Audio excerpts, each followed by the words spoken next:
Good morning, folks. We're going to do some artwork this morning. We're working on an adventure for Eberron. It's called Crystals of Mabar. I need to take a moment to update my channel and post the media post things because we don't get the link until we go live. So it only takes like a minute or two. So there's no real sense in putting up a starting soon sort of blurb. But you can skip ahead. I don't blame you. If you're catching this in the future, check. Catching this in the future, sounds pretty good. I think. Yeah. Okay, cool. So I'm good with the volume. That's cool. Just gonna grab the links here, and if you're trapped in the here now, I'll keep you entertained while I'm clicking these buttons. But my name is Phil Kearney. I create role-playing games. I illustrate them online. I've been creating content for Dungeons & Dragons 5th edition since 2017, publishing on the DMsGuild. There's a ton of content I have in the description down below that are full of free previews that are chock full of my art and ideas. And let's see. Chunk.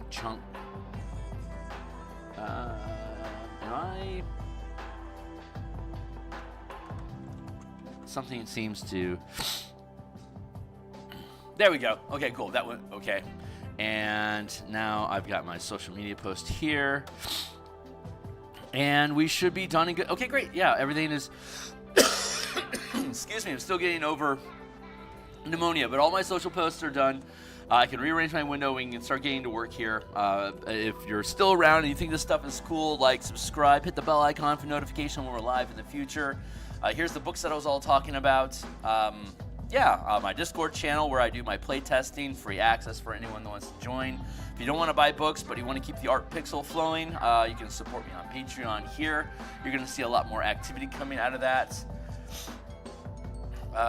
As we complete more books here on stream, we'll get more active with expansions of those ideas on Patreon.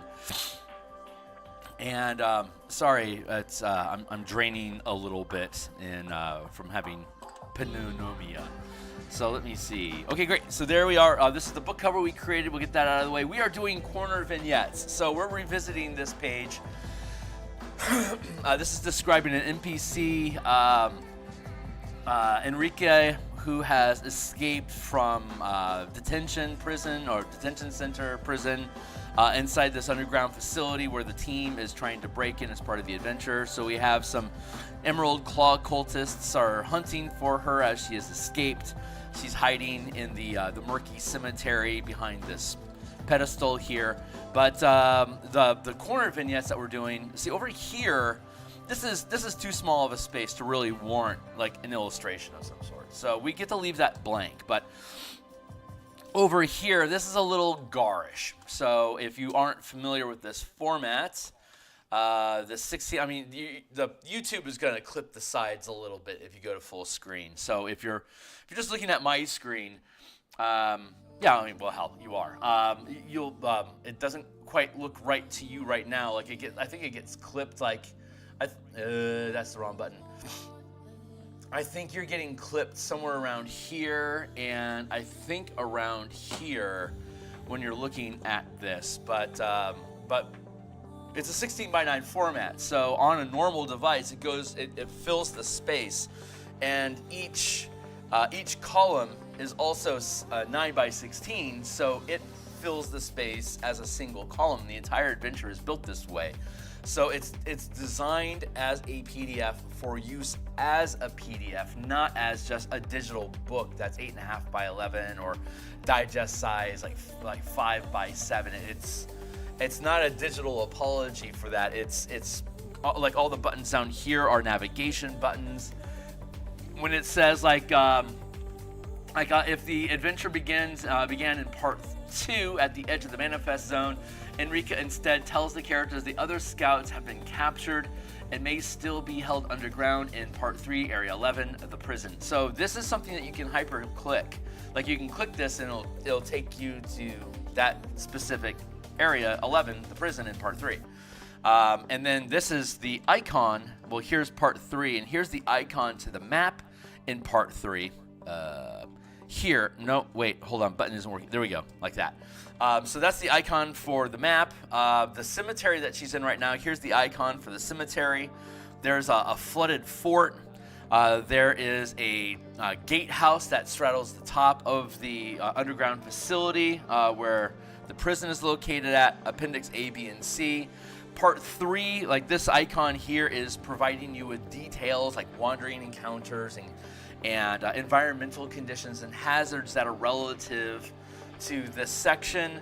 Part 2 is the same, different icons and conditions and wandering encounters relevant to the manifest zone where the cemetery, flooded fortress, and gatehouse are at.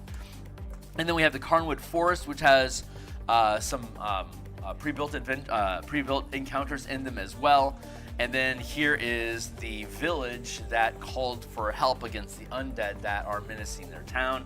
And again, more general conditions and effects for the Carnwood and the village. So it's all broken. And then the hamburger is the classic menu item. Though I think I'm going to switch that to a symbol of Mabar. But so that's just basic navigation. So like if you, anytime we're inside the document, you can easily bounce to another section, or you can hit the hamburger to jump back to the menu, which will also have a list of destinations for you. So we're making it, we're building it to be hyperlink active and to utilize the medium that's presented in. Its native medium is PDF. It wasn't a book first that we converted into a PDF. It's not going to be digital to print. It's just a digital PDF product only for use with a tablet behind your DM screen if you're at the kitchen table, or as a tablet side arming, or as a side screen to your virtual tabletop that you're utilizing online. So, long story short, we're making this little pocket here. I'm sorry. The point of me blasting this out was for you to see the full page. So you can see here that like this is a very large, garish, empty spot.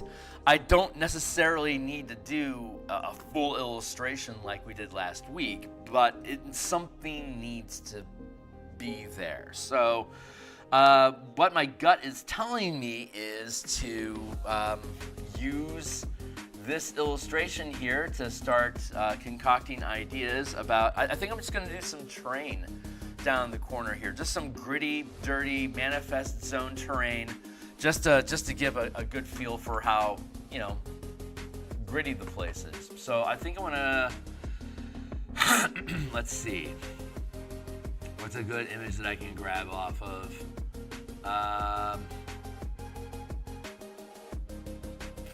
Let's see. Sorry, brain delay. We'll go with page. Let's try 33 to 40. Let's see what cool stuff is hanging out on page 33 and 40 that I can grab color references from. Oh, this is fucking perfect. Yeah, we did this picture yesterday. This is how this turned out. I started working on this. It was Saturday morning. I did a Saturday morning art stream. You're welcome to tune in, like, subscribe, yada yada. Oh, hey, I think we have new subscribers. Yeah, thanks a lot, guys. Really appreciate people jumping on and hanging out with the channel. This is one of the rancid pawns that are inside the cemetery, and as you can see here, there's undead starting to crawl forth from it to attack the players. But this has the coloring that I need, so this is great. Let me.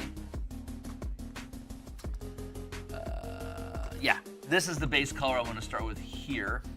So I'm gonna close that off, and we can drop back in here, and then we can start adding. And then we have the right color for crystal grit and stuff down here. We can start adding some more grittiness to the ground, and maybe a patch of Vulpinolitharia or some maybe some emerald cap mushrooms. We'll see. We'll see what comes up. But right now, I'm just gonna take and smudge. That's too much power. I need to back off the strength of that smudge brush. I was making a blueprint of the final of the underground facility, the final dungeon last night as a handout player aid, and I love it. It's wrong. The map is wrong. It's generally correct. Like it shows the important areas of the dungeon. It doesn't label anything for you, but at least shows you the general layout. But about half of it is wrong. And that's on purpose. The military, so Ader Academy is a necromancy and military academy. So it has access to military information. So it has in the archives a rough map of blueprints for this underground necromancy facility that the team is invading or breaking into. And but it's wrong. It's a military. The military college has information about various sensitive military topics, but the military has specifically provided wrong information about a lot of sensitive military topics that aren't important. Like, it's not important. Like knowing the layout of the map, if you're trying to infiltrate it, would be super useful. But there's nothing historic or of educate, there's no tactical knowledge and stuff like that. I guess you could use it as an example of how to defend an underground area, but it's a specific location. It's like if you were learning military, United States history of war and diplomacy. Providing the schematics to the Pentagon would probably not be a very important aspect of that training. That's what I'm trying to say. So even though the Ader Academy is able to provide a rudimentary blueprint of what the facility looks like, it specifically has wrong information so that the military is still keeping what it considers sensitive information secret, even from the school where, archives that you would expect to have it. No, it's actually hidden away in secret archives, in the Karnath Palace or who knows, whatever. Anyway, it's fun that you get to hand off the team a map that has inaccurate information, and although it will help them well enough to get a general gist of what's where, once they get into the dungeon, it starts to become a player's aid that helps them figure out where should they probably go and what should they keep an eye out for. But they can't really put two and two together until they get into the facility, because it's been warped by the magics and corroded over time. Plus, just wrong information provided by the creators of the dungeon in the first place. It should be a point of annoyance and confusion for the players, and so spent a little bit of time talking about that in the intro where we hand that map off. You only get a map of the place if you're hired by the 12 to replace the people that are running the facility, or if you're hired by Ader Academy that wants to retrieve the artifact that was stolen from them. So they give you those schematics for you to try to track down where the eye is supposed to, where the artifact, the Eye of Mabar, is likely to be located. So even though the specifics of the map aren't accurate, it still points in the correct direction, go that way. So ultimately, it's a player's aid, but it's interesting that it's wrong. And depending on what kind of a relationship that you want to have with Ader Academy in an ongoing campaign, that can be a useful leverage point. Knowing that the information that they have isn't necessarily accurate, it means that whatever they're being told by Ader Academy in the future may or may not be correct. So that's, I think, a fun inference point for anyone that's running an Indiana Jones style archivist campaign where you're retrieving artifacts and stuff, which is one of the things that we talk about in the appendix where this additional information is provided. Okay, so that's soil. I think I want to be a little rougher with it though. I should be looking at the big picture right now when I'm looking to fill the space. I want to occupy this space with something that isn't just blank. It being just blank is kind of garish. So it's better to drop sketch or some sort of environment piece or an item, an illustration of an item. Just something random to add some just unnecessary flavor, and to give your eye a rest from text. So yeah, okay, we can fade that down. That's feeling a little bit more. It's feeling a little bit better. Let's have that fade out. It's feeling pretty good. I'm thinking about what kind of stuff are we going to put into this space. I'm thinking cluster, or little colonies of Mabaran crystals. some Vulpina Lotharia, which is a viridescent glowing fungus that releases a stinking cloud poison effect. The emerald cap mushrooms that are you can use a medicinal kit or alchemy tools or cooking tools to brew a paste or like a viscous liquid that you can smear on your eyes and give yourself dark vision until you take a short or a long rest.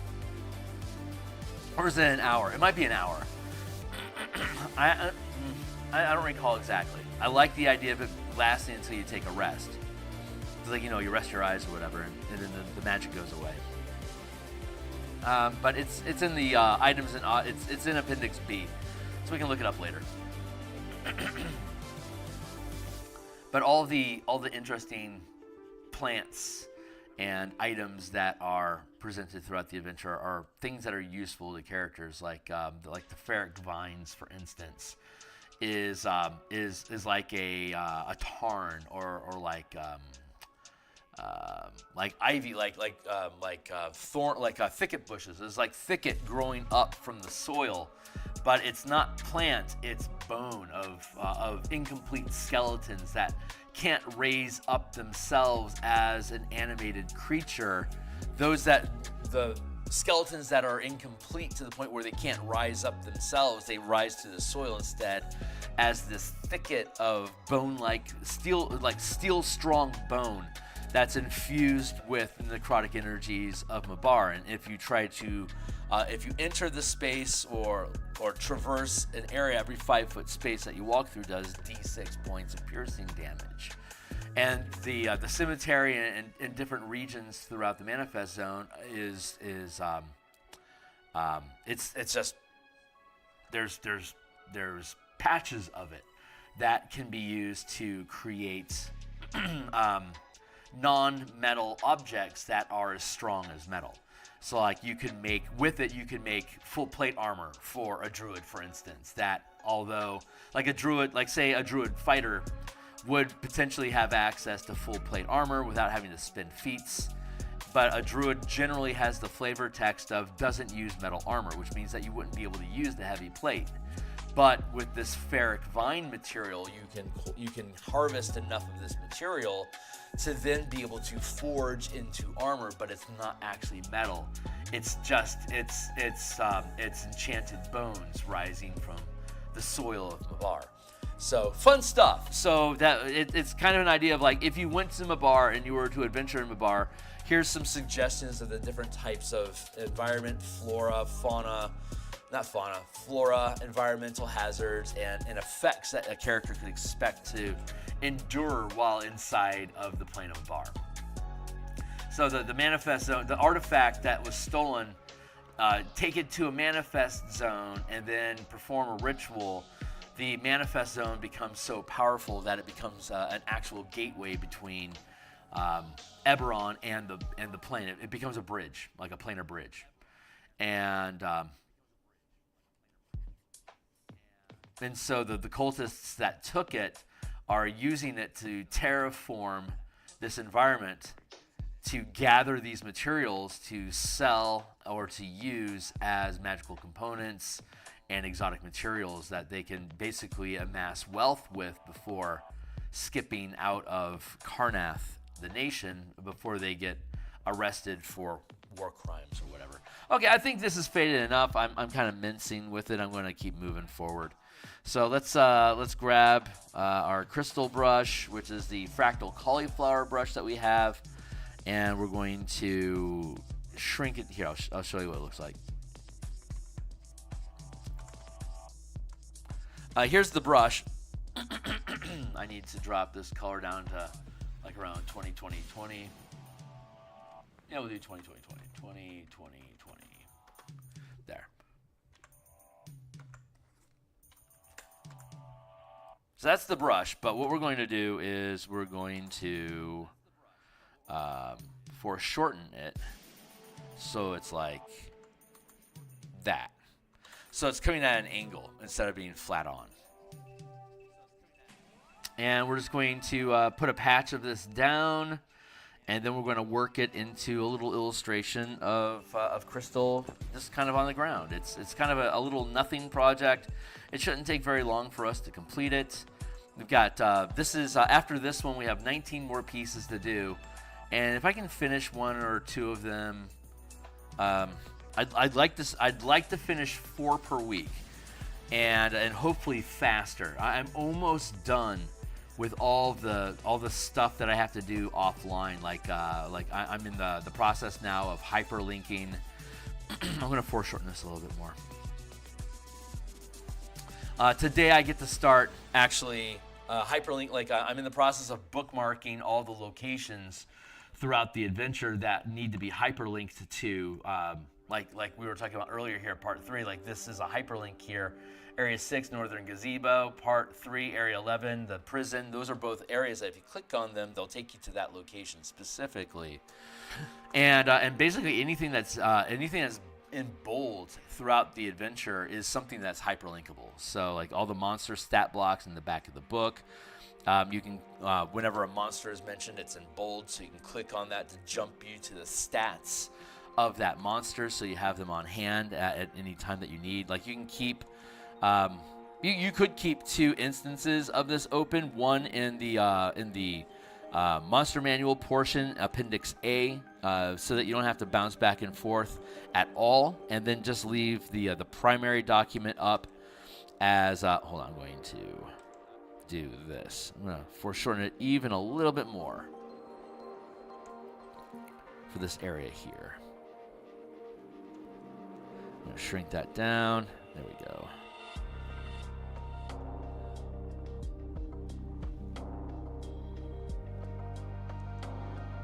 One second.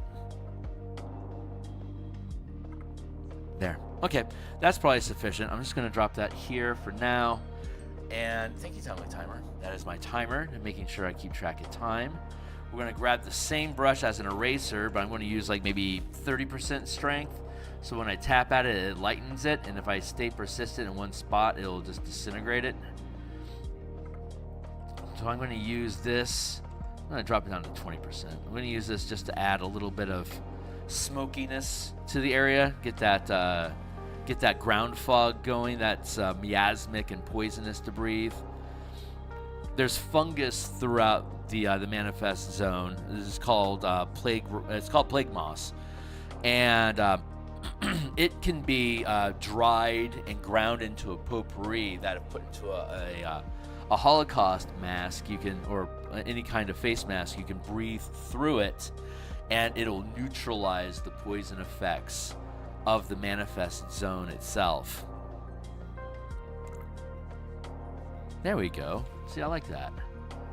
Chip away at that corner a little bit. Chip away over here a little bit.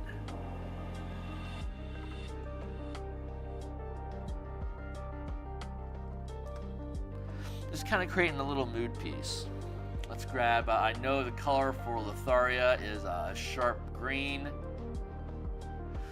So we'll take it to there, and we have a new layer. Let's see what kind of brush do I want to use for the, oh, that's right, we've been using our conifer foliage brush. That's what this looks like, but it doesn't look very good by itself. We have to work it into a little colony of basically poisonous grass. So I'm going to shrink this down a little bit here, and then just look at the contours of the crystals that are already here and use those to kind of sculpt this a little bit. I'm going to grab the same brush and erase a little. This is what we did in the Flooded Grotto Cavern illustration from last week. Well, we use a similar technique for the Vulpina Letharia that was growing on the walls in that cavern. So we're just basically duplicating that, showing the replication of this type of plant. It's an ongoing hazard that the team needs to deal with one way or another. Any space that a character steps into or occupies during their turn, they have to make a Constitution saving throw or get the sickened condition as though breathing ghoul stench. So this stuff basically produces it just emits ghoul stench, and it's a stinking foul wind and fog that ends up filling the environment because of the amount of Vulpina that's growing among the crystals on the ground or on the walls or on the ceiling or anywhere. It can take root in. It just it sprouts from the barren crystals at like an alien soil, and then just starts releasing this poisonous gas, and it rots all normal vegetation around it, which then turns into a slag that hardens and then crystallizes into the Mabaran soil, crystals of Mabar, that can be harvested to perform necromancy and darkness magic as spell components. Like instead of expensive gems for animate dead or for speak with dead, you can just sprinkle this dirt on a body, and you can start if you know the ritual or the spell, you can start talking to it, or you can animate it and have it serve you. So you can see why the Karrnathi military would be interested in that sort of technology. But the last time they tried it a few hundred years ago, it wiped out an entire division. And so they built a cemetery to honor their defense of Galifar, which was still Galifar at the time, but defending Galifar from undead invasion from Mabar, and they promptly stopped fucking around with that.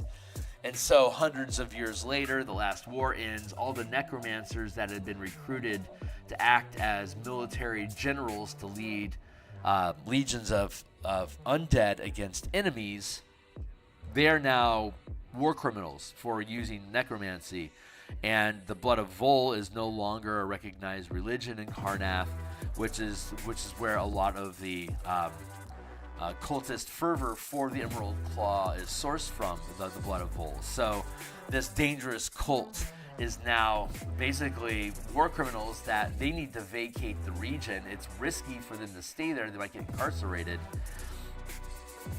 So they're using what information they had gathered in their time as military leaders to basically exploit and take advantage of, for them to be able to build out some wealth and basically a parachute for themselves to bounce out of Karrnath to, like, the Shadow Marches and Kabara are probably going to be areas where these guys go. Quickstone on the border between Thrain and Droam would probably be a good place for Karrnathi war criminals escaping. So it adds that sort of Venezuelan post-Nazi vibe. No, it was Argentina. That Argentina post-World War II vibe, where like there's little enclaves of Karrnath citizens that have migrated to Quickstone. There's so much about Eberron has like this 20s, 30s, 40s, 50s sort of space. It's really interesting, that pre-modern America sort of jive to it. I really like it.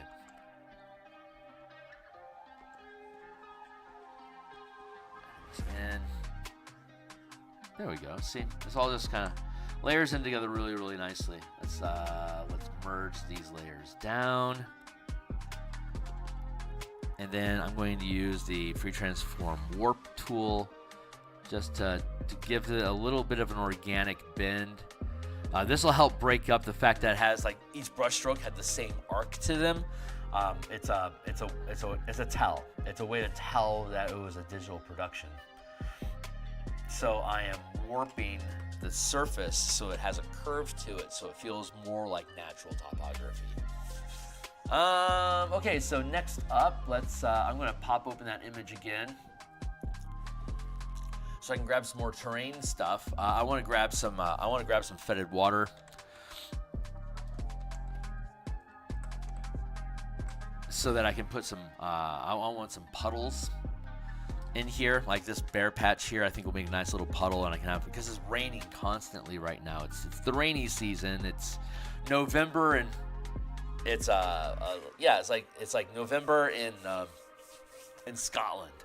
So it has that sort of atmospheric condition. So lots of falling rain. I'm going to start off with a black pocket here. I think that'll be the easiest way for me to define the space. And I'm going to use my guitar pick smudge brush, It's a little, the cloud brush is good for dispersing, but this is good for pushing. And I'm trying to basically push these pixels into the shape of a ground puddle. So we're starting with black, and then we'll work in the blue in with it to give it that watery vibe.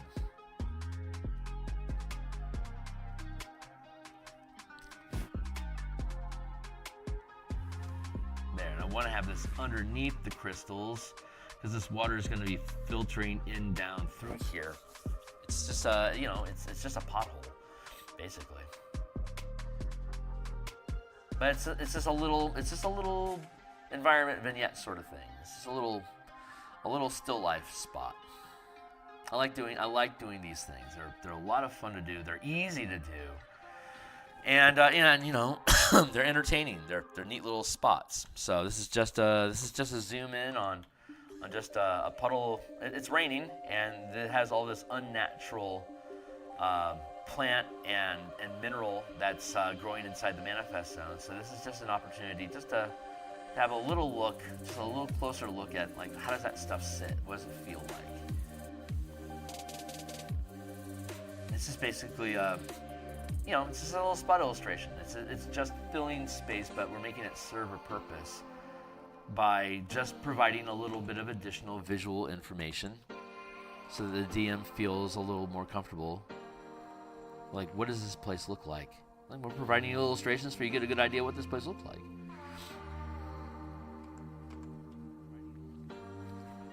So I hope everyone's having a really good day. I'm having a great day. I've been getting over pneumonia. Yesterday was the first day I didn't need any kind of Dayquil. Last night I chugged some NyQuil like usual. Slept like a rock, and I woke up with very minimal phlegm accumulation. So I think I'm well on my way to being mended, and should probably be able to maintain my typical tempo of streaming and art production. So I'll be on stream. I stream Monday through Friday in the mornings doing artwork. On Mondays and Thursday nights, including tonight. It's Monday here in the real world. I'll be doing, I think I'm going to be making asteroid community maps for the Eberron Spelljammer Mecha Kaiju campaign that I'm going to be running on my Discord server in March. Once this adventure is published, I'll have more bandwidth open on my own workbench to be able to accommodate an adventure for maybe an 8-month campaign is something I'm looking at doing.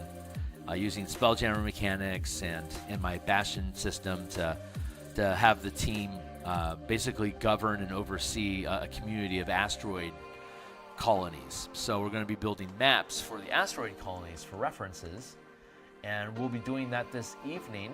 And I think we're going to use we're going to take a D20 and splay out all of its triangles so it's flat, so that we can create a spherical asteroid. Like, one of the asteroids is like 60 miles circumference, 60 mile diameter. So you splay out all of the triangles of a 20-sided die, and you have a sphere. So we can build an asteroid colony on a small planetoid or a large asteroid. So it's a 360 degree rotation. There you go.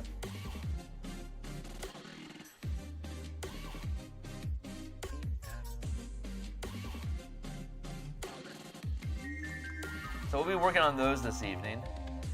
And so Mondays and Thursday nights we do game design or like campaign prep and stuff like that. Saturday morning we do playtesting or active campaigns, depending on what I'm running. I DM something. Saturday mornings I DM something. It just depends on what are we doing right now. Right now we're doing Strixhaven rugby combat encounters where we're using the 5e combat action economy to play rugby. But spellcasting. It's Mage Tower from Strixhaven, but it's basically Magic Rugby, or like for Warhammer fans, Blood Bowl. And this is looking a little bit too circular here, so I'm going to erase this last one here. I'm going to get rid of those two. I don't want this being too much of a circle. Let me grab both of these here and raise these up so I can expand the water here, and then possibly add in some more grit on the other side over there. So.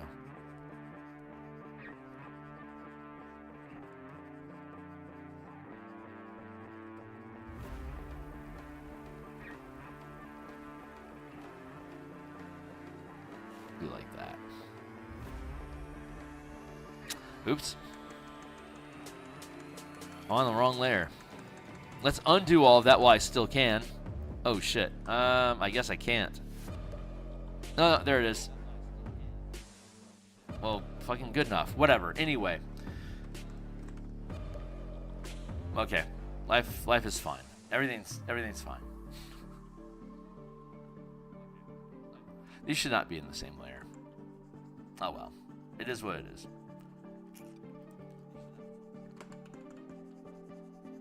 We got like what? I got another 25 minutes left this morning, so we'll be able to just finish up this little environmental thing, and then we'll move on to something else tomorrow. We've after this one, we have 19 more, and if I can finish one every other day, we'll be done in about 2 weeks. So that'll be January 26th. So somewhere between last week of January, first week or so of February, this will be published on the DMsGuild, and we'll be good to go.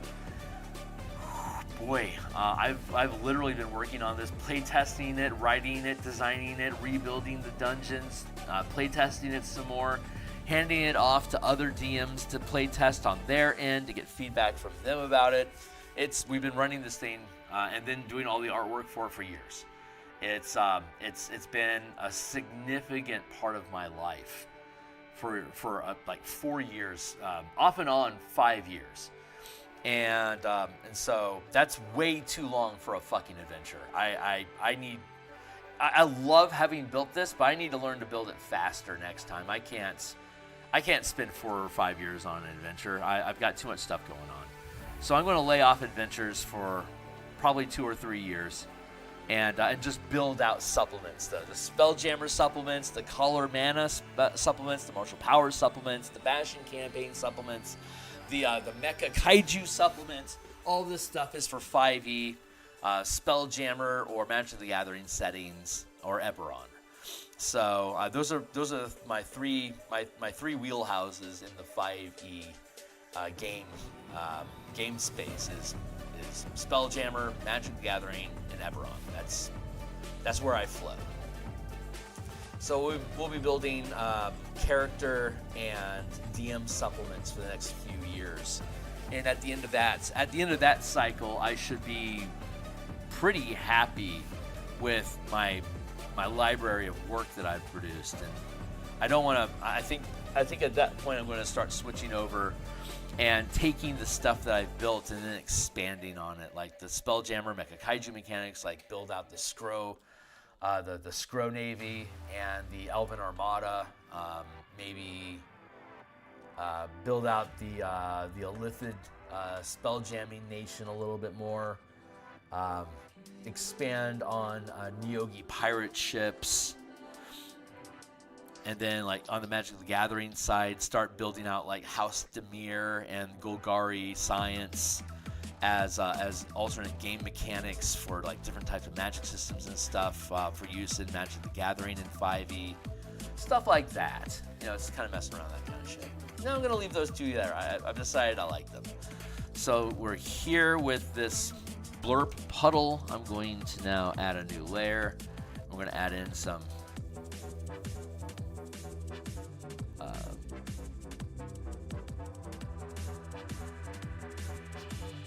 some blue wateriness.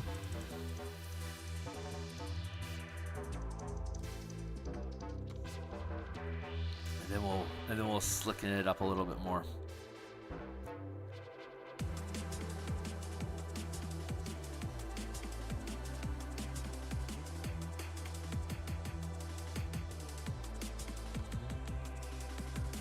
go. Yeah, I do art like this Monday through Fridays in the morning. So obviously right now we're working on completing the Eberron adventure, but we have a bunch of other books that have been patiently waiting in the wing for attention. So we're gonna do some Bob Ross environment painting when we're done with Eberron, just as a palette cleanser and to help emotionally ground me a little bit and to soften the exit from working on this project by just. I love doing environmental work. I love doing Bob Ross style paintings in Photoshop. It is an absolute, pardon the pun, an absolute joy and privilege to do so.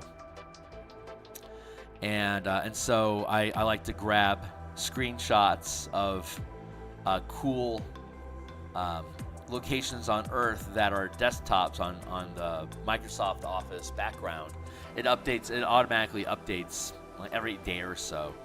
And there's often really beautiful like mountain landscapes or like forest scenes, things that are worth studying, duplicating, and learning how to build.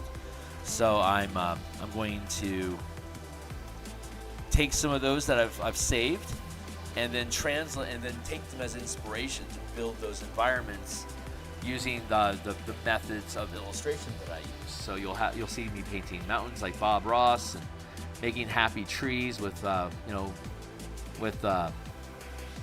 same type of tapping of foliage and stuff. We use all that same sort of process here in Photoshop, and you'll see me you'll see how I do it. You can too.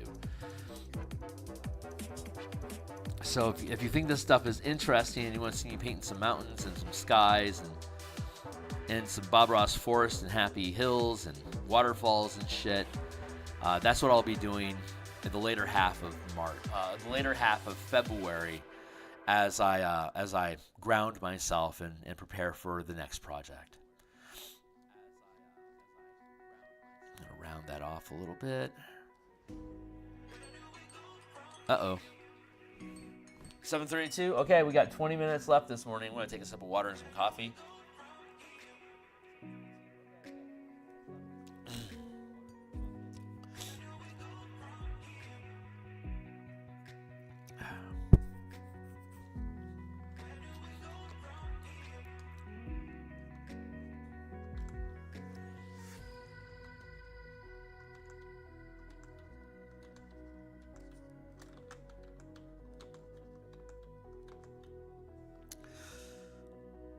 Yeah, okay. And let's bounce over that. And let's a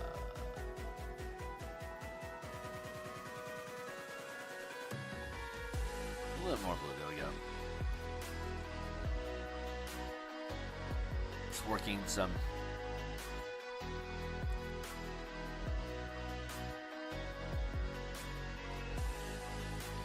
light spots in here.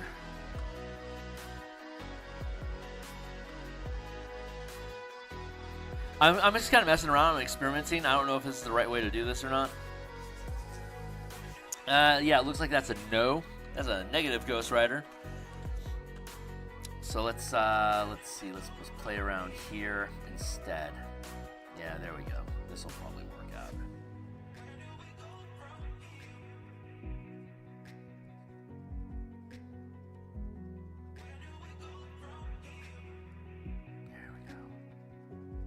I hope everyone else is having a good day. I'm having a really, really good day.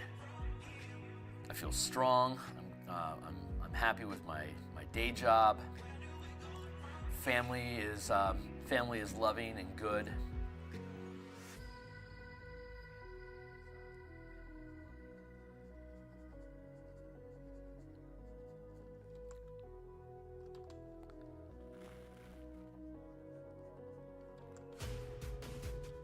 Let's do that. Let's see if we can make some interesting slicks.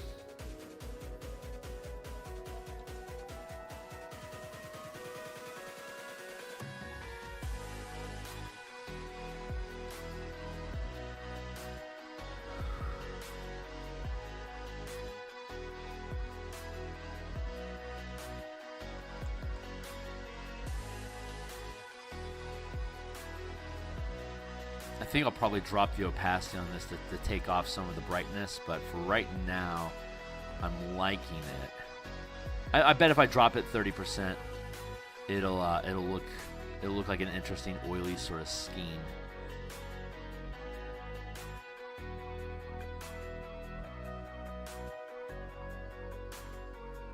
We only have 20 minutes left, so I can't spend too much time on this. Otherwise, I'll roll over.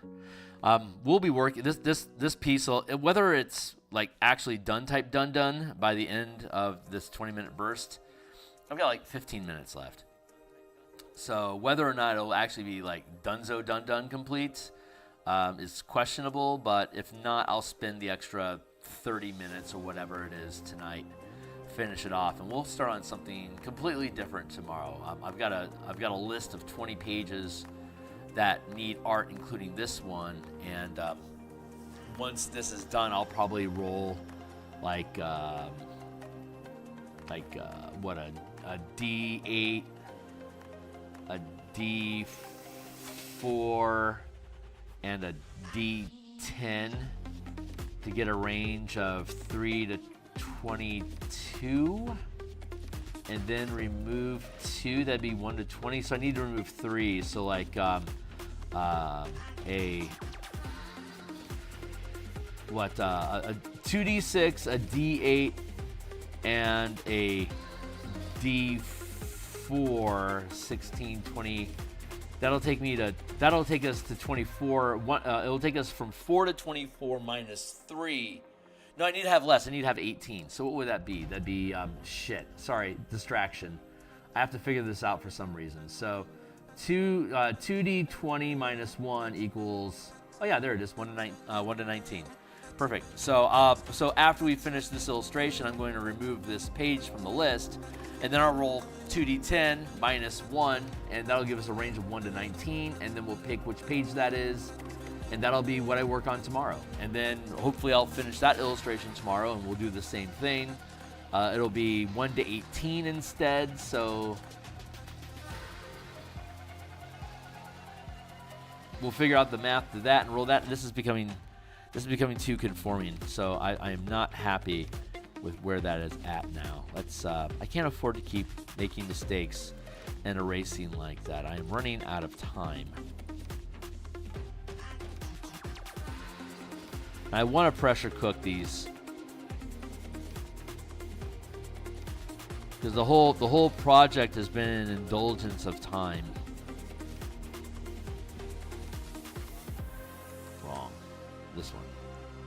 Wrong. This one.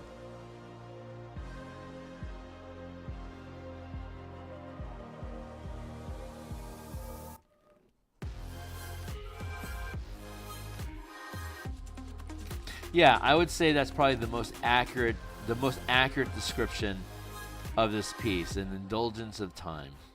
The entire project. I have very much intentionally not had a fire under my ass to finish this project at all. I wanted to slow cook the fuck out of this because it's an adventure.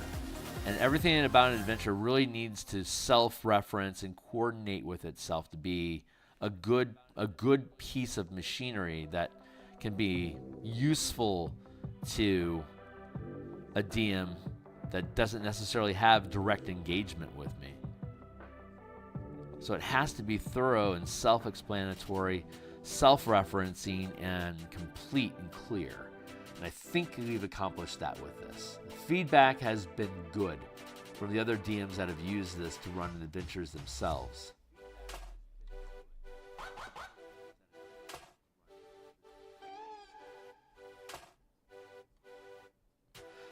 In both cases, they read the adventure, they understood what it was, and then they immediately modified it to fit what they were doing with their players. And like that's perfect. That's all you could hope for. I provide you a tool that gives you reason to entertain your table. That is exactly what an adventure is for. So I celebrate that. And that it was easy for them to peel it apart and put it back together again speaks to correctly building the modularity of the adventure. That was one of the other major goals, was to make it modular so that you could peel it apart and pull it together again, to use it in different ways. So like if you're a professional DM looking for something to use in the Eberron setting, this could become a go-to for you that has multiple replayability, for the DM, to lean into different aspects of the adventure, because everything has its own little spin that the DM can lean into to deciding what they want to use and not leave. It's a buffet of ideas, as it were. Take what you want, leave the rest. There we go.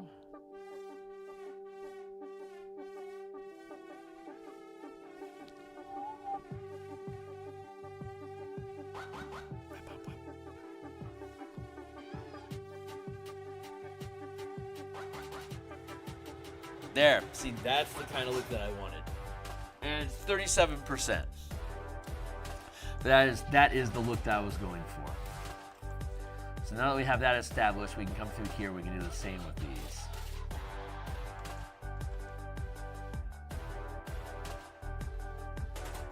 Like that's like, do you want to drink that? Probably not.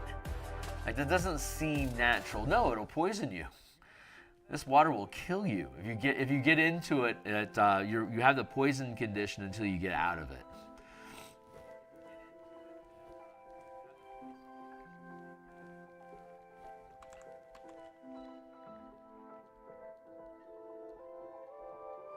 In the larger water, in the larger areas, undead can drag you under, and grapple you prone underwater. And so you'll suffocate, so you'll drown.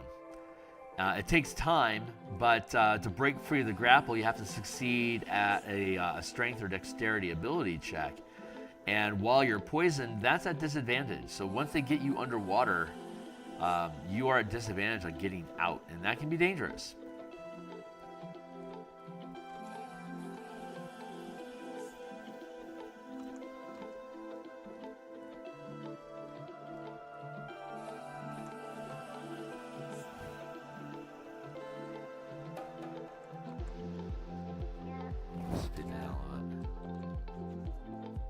There, that feels pretty good. I like that. Right here.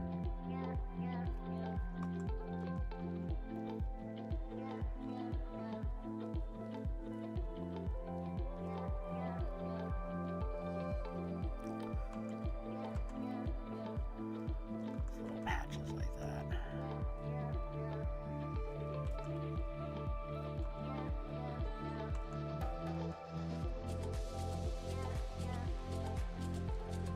Very good. All right. Let's see. Patch.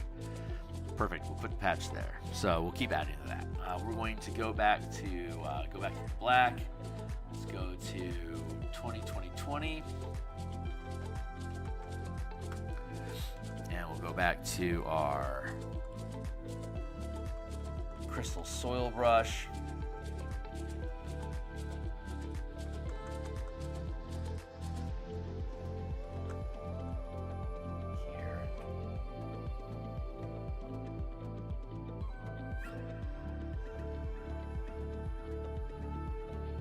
Good.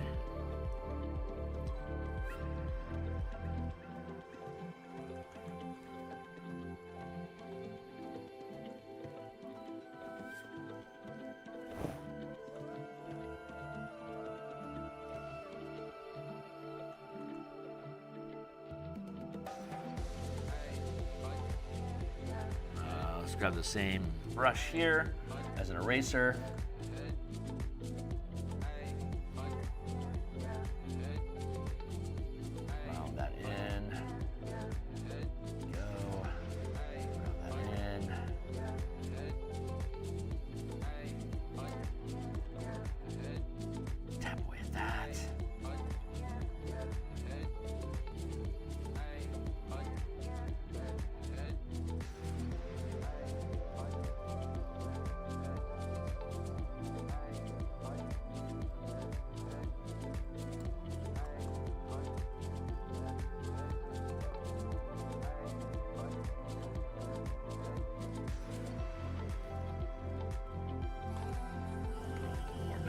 here.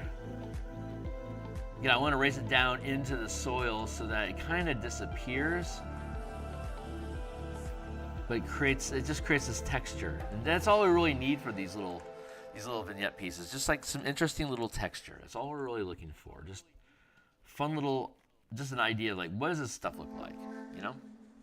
Where we.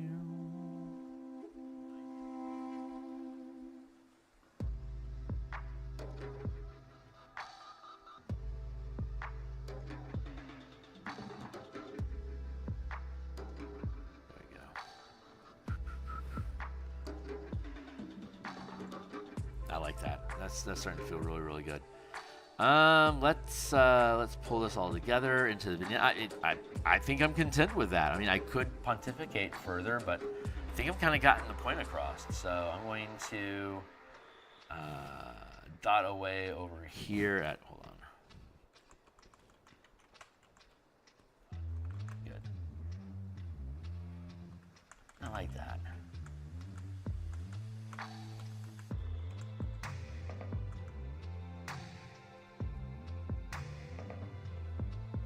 Trim at the edges a little bit here.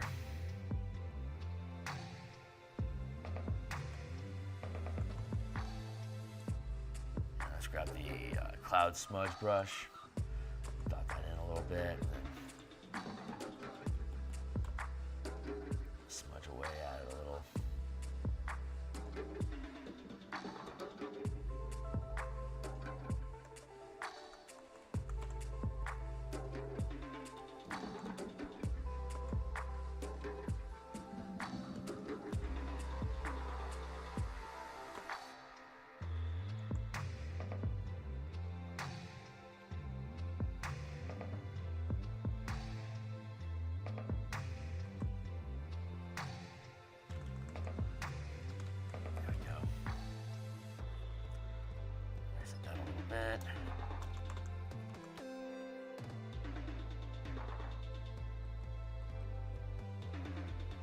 Just create a little bit of a texture-y sort of fade. Very subtle. Just kind of dotting this stuff in back here, right?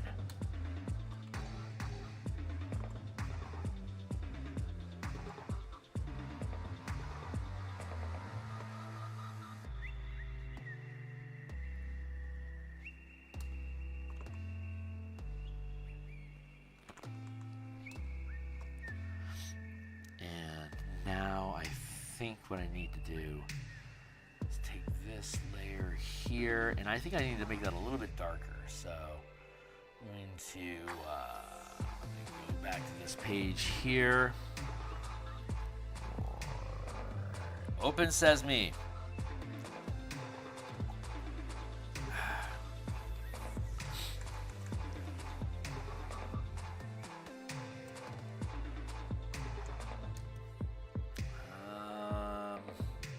So there we go.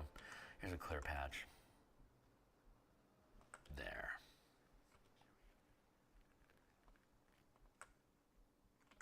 That should be okay.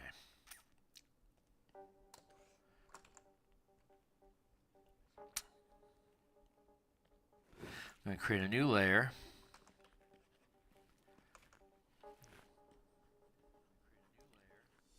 There we go.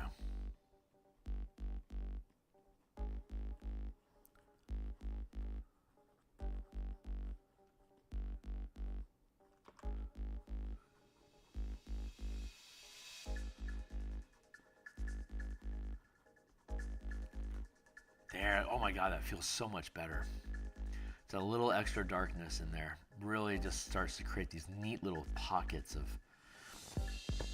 these little light pocket areas here. It just feels super good.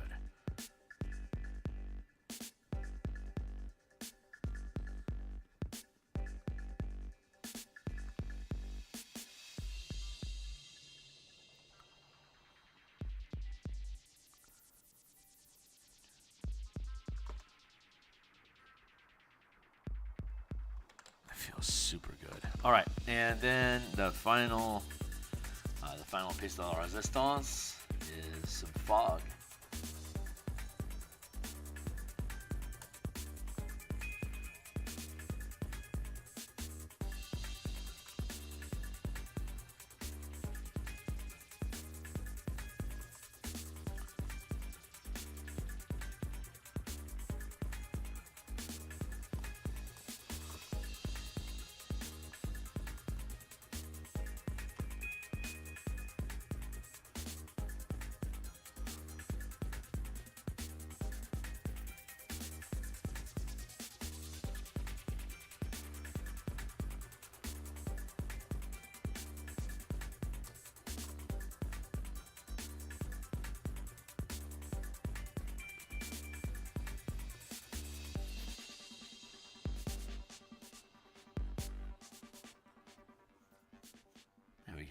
That feels pretty good. Where are we at?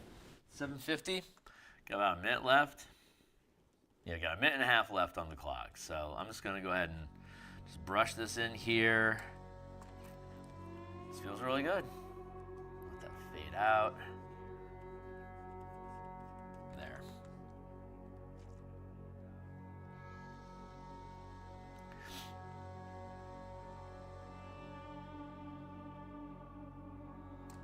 Just dropping the opacity on the whole thing altogether, just a smidge, just so it doesn't overweigh the picture.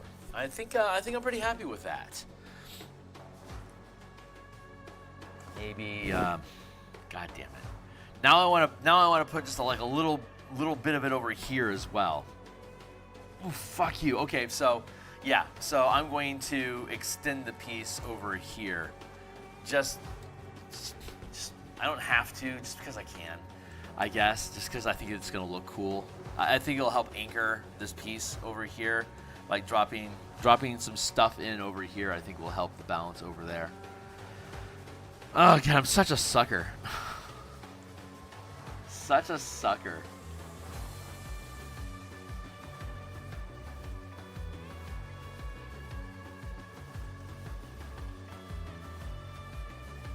Yeah, just have it spill across in like this space over here. But I'm gonna finish this. I think I'm gonna finish this tonight off screen, like before I go to bed. I tend to like to do like little vignettes and stuff like that before bedtime, like something that might take less than an hour. It's kind of a cool down to get me into an empty headspace. So I'm gonna, yes, I like how that's sitting. I like that very much. So I'm gonna fill in this little corner piece over here. I can't officially call this done, so I can't scratch it off, but I can push it forward another. So what I'm going to do real quick here is I'm going to hit save here, and while that's saving, I'm going to roll 2d10 and find out what our next page is going to be. And I'm going to pop open that page so we can take a look at what it is, so that we can all start imagining what we might want to do with that starting tomorrow. So I got my 2d10. I'm going to subtract 1. I got a 6 and a 2. That's 8 minus 1 is 7. So let's go over here and we'll go 1, 2, 3, 4, 5, 6, 7. So page 37 is the next piece that we're going to work on. So I've got save here. We'll finish up 96 tonight off camera. I'll show you guys this final in patch here tomorrow. But we now want to go, let's go find page 37 real quick, just to put it in our minds for what it is that we'll be doing, page 33 to 40. And page 37 specifically, this will pop open in a second. And we'll kick down to page, we were just over here, weren't we? Page 37. Oh, interesting. This might not be something that we need to do, but we have this little corner, we have this little pinch in here. I'm not sure if we need to do anything with that or not, to be perfectly honest. So I'm going to contemplate that. We'll decide overnight, and if not, you know what? Honestly, I don't think I actually need to do anything with that.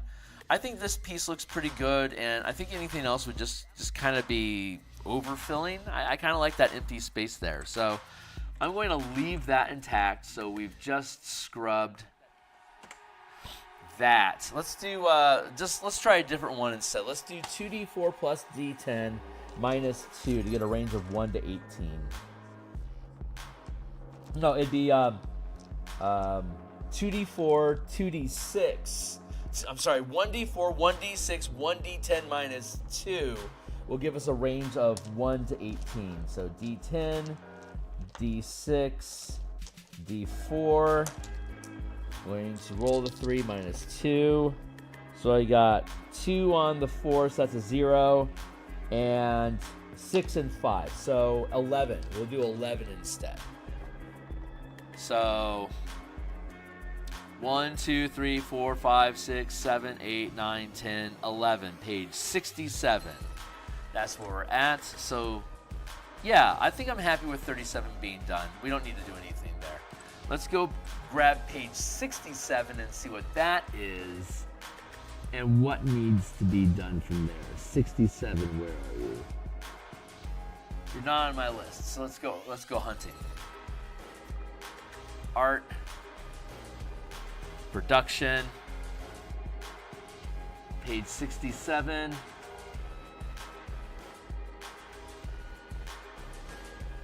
What is on page 67? Do tell. Let's, hopefully this will finish loading and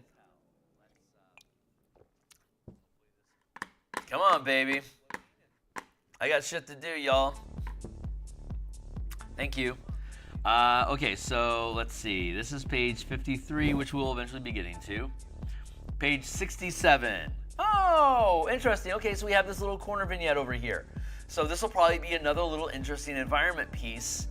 Oh yeah, we can do like these paths, these receding paths. I think we'll make a little receding path image here. I think we can do some Volpina ritual stuff on the wall. Who knows? But yeah, this is where we'll be tomorrow, just filling in this gap with something. It doesn't need a lot, just something to drop in like this 1, 2, 3 point in here. I think just a little color splash of something in here will be cute. And so maybe like a writhing pit. Maybe we'll do some tentacles or something. Who knows? Anyway, we'll figure that out tomorrow. We'll build it. That's it for now. I'm going to be back on tonight at 6:30, about 8.5 hours from 10.5 hours from now. We're going to be building. We're going to start mapping out the asteroid communities that we've been developing for the Eberron, Spelljammer, Mecha, Kaiju, XCOM 2 Bastion campaign. And so if you think this stuff is cool, like, subscribe, stick around, and catch up with me tonight. And I'll see you tomorrow morning. Thanks a lot.